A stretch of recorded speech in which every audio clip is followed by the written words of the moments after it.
If you love orchids like I do, I know what you want. You want to learn how to get them to rebloom. And there are a few secrets. I'm Lisa Berlin, Mrs. Front Range Gardener, and I'm going to share those secrets with you today.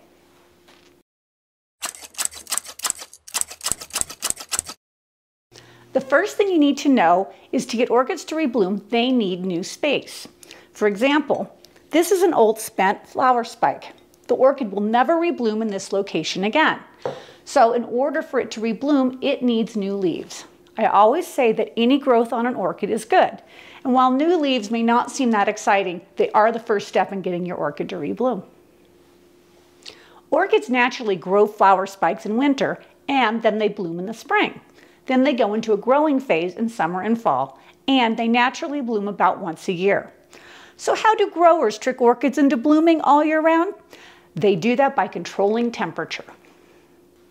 Phalaenopsis orchids require a change in temperature from day to night. The ideal growing temperatures for orchids is between 70 and 80 degrees. To get your orchid to rebloom, the temperature at night needs to drop about 10 degrees. This change in temperature tells the orchid it's time to stop growing and to begin blooming. Orchids also require a cycle of light and dark, so don't leave them in a location where the lights are on all the time, and of course, never leave them in the dark. So if you do see new growth on your orchid, how do you tell if it's a root or a flower spike? There are several ways to tell. First of all, a root will develop a silvery coating on it, while a flower spike will remain green. One of the biggest indicators, however, is roots can grow in any direction, and they do. Flower spikes will only grow directly below a leaf. Another thing you can look at is that flower spikes are much more pointed, where roots have a more rounded tip to it. Also, as flower spikes grow, you'll see them develop little nodules on them.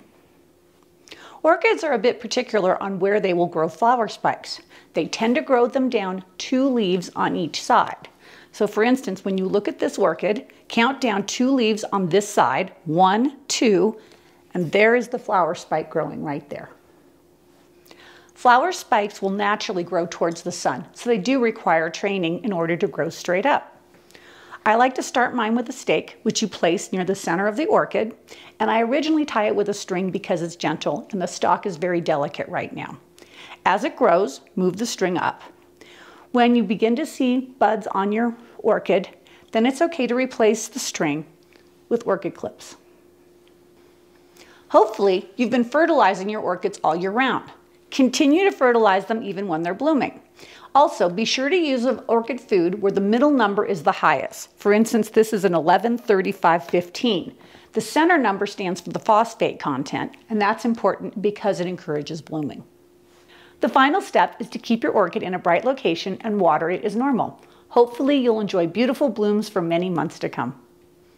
If you want to know more about orchid care, watch my video here and subscribe to this channel here. Good luck and enjoy your orchid.